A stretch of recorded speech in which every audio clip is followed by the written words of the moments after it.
So the other day I just finished rewatching The Defenders, and oh man, was it a slog. And just kind of bored. I figured I would make a quick video about it, but do not watch it. Do not rewatch it. There's a lot of nostalgia for these Netflix Marvel shows, and I mean that's ultimately what brought Daredevil back. Now we have Disney Daredevil, and that original series is very good. And so I'm rewatching the Daredevil show. I have not yet watched Born Again. So I'm doing this with my girlfriend, and then, we watch season 1, season 2, and next is The Defenders. And, oh, I feel so bad for subjecting her to that. I mean, we enjoyed it for, some of the small Daredevil moments. But as the Defenders series went on, we got so sick of it. By the end, we made a drinking game.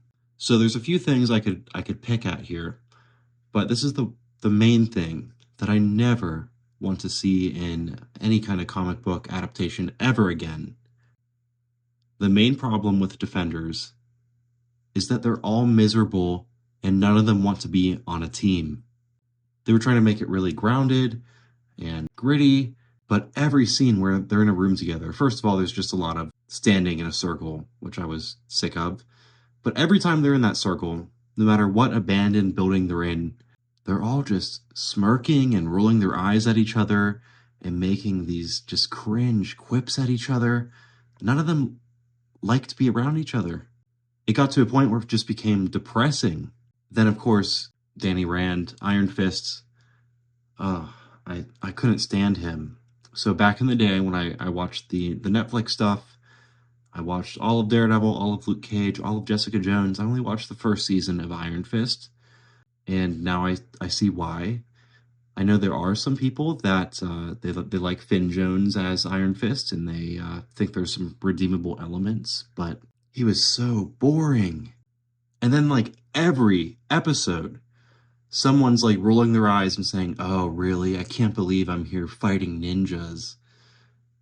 And, oh, I wish I could go back and find the clip, but I don't think I have the patience to. I think it was like the last episode, one of the cringiest lines was said. Claire was like trying to convince the gang to go out. Oh, we need to be a team again, because like every episode, one or two of them is ready to walk out. And okay, so Claire's trying to get them together, and she's talking about how bad the Hand is, which the Hand is incredibly boring too. But she says something like, the Hand's so terrible, they're doing nightmare level murdery shit. And that line is what, like, united everyone together. I couldn't believe it. I wanted to rip my hair out. So that line was worth a few shots.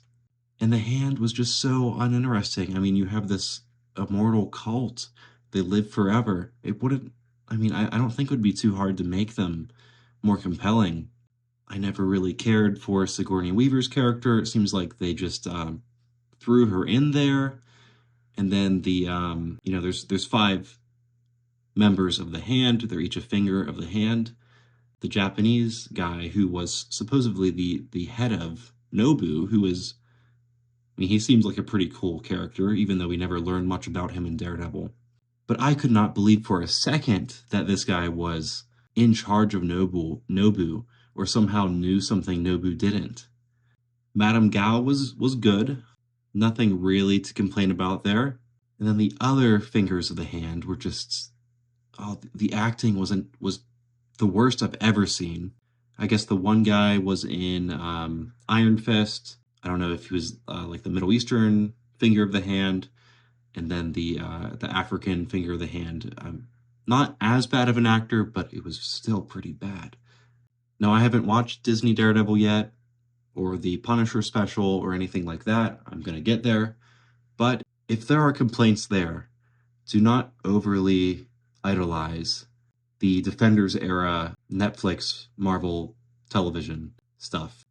The budget looks like, I didn't research it, but it looks terrible. There are a few fight scenes with a few cool moments, but there's no real amazing fight scene. I liked the budding relationship between Luke Cage and Iron Fist. It was fun to watch. I don't know if they really went anywhere with that though. And I never noticed it before, but my girlfriend actually mentioned quite a lot that was it Kristen Ritter, her portrayal of Jessica Jones, she's always got this stink face on. And it gets to a point where she's almost making a Melania Trump face. It's almost that bad. I liked a lot of Jessica Jones back in the day. I was really looking forward to the rewatching The Defenders to see her again, but she just wasn't hitting it for me this time. Luke Cage, I quite liked him throughout the series. Danny Rand, Jessica Jones, it was hard to watch. And Daredevil, I feel like it really should have centered around him and his story. He's like, you'd think he would be the leader of the group, but you don't get much on him until the end in his fight with Elektra. And if you're following the Daredevil story, this is an essential watch. And I'm sorry to be such a downer about it. I hate to be so critical, but the show was a total downer. The way it ends is incredibly dour. Okay, so they defeat the Hand. Look, New York's not going to be blown up. In the process, Matt Murdock's dead, or so they think. And then we see, Foggy and Karen, really sad. It was actually quite moving. And then we get like a little epilogue scene for each of the characters. Iron Fist says, oh, it's my responsibility to take care of New York now because Daredevil whispered that in his ear, which, okay, that's kind of cool. I have not seen Iron Fist season 2 to see what's made of that. And then we have Jessica Jones and Luke Cage. They meet in a bar and they're like, oh, let's meet up for coffee sometime. Which I found strange because I think Luke Cage was seeing Claire at the time, but regardless, there was never a moment where they're like, okay, guys, we did it. It was just like, okay, I guess we're all going our own way now. We all hate each other.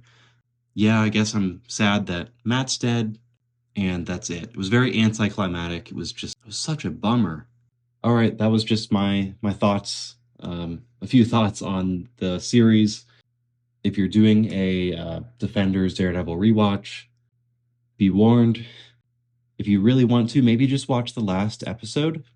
It's not even like 5 episodes in until they're all together as a group. And even then, again, they're all splitting up and they're not committed. Next, I am going to watch the Punisher series for the first time. I've heard good things about it. So I'm going to do Punisher Season 1, Daredevil Season 3, Punisher 2, and then on to Disney Daredevil. And at the time of recording, I'm slowly getting my way through the 1998 or 99 run of Daredevil, starting with Kevin Smith. I think I'm like almost 30 issues in. There's a lot of good stuff in there. On good news, the 2026 run of Daredevil is looking pretty good. Go ahead and go read some good Daredevil. I'm not a pessimist on everything. Go read 2026 Daredevil.